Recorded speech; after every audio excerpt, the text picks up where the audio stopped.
আসসালামু আলাইকুম ওয়া রাহমাতুল্লাহি ওয়া বারাকাতুহু। সম্মানিত শ্রোতামণ্ডলী, আবারও আপনাদের সামনে আরেকটি গুরুত্বপূর্ণ মাসআলা নিয়ে উপস্থিত হয়েছি, যে মাসআলাটি আমাদের সকলেরই জানা দরকার।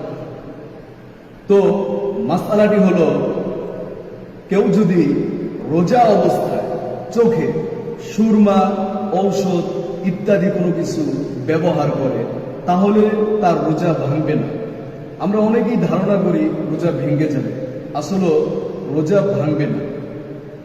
তো এই ব্যাপারে সুনানে আবু দাউদ 1 নম্বর খণ্ড 323 নম্বর পৃষ্ঠায় লিপিবদ্ধ আছে যে হযরত আনাস রাদিয়াল্লাহু তাআলা আনহু রোজা অবস্থায় চোখে সুরমা ব্যবহার করতেন।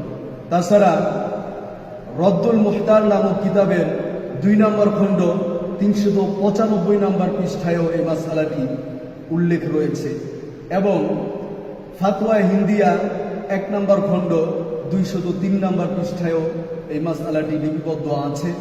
তো আশা করি সকলেই মাসআলাটি বুঝতে পেরেছেন। আল্লাহ তাআলা আমাদেরকে আমল করার, বুঝার তৌফিক দান করেন।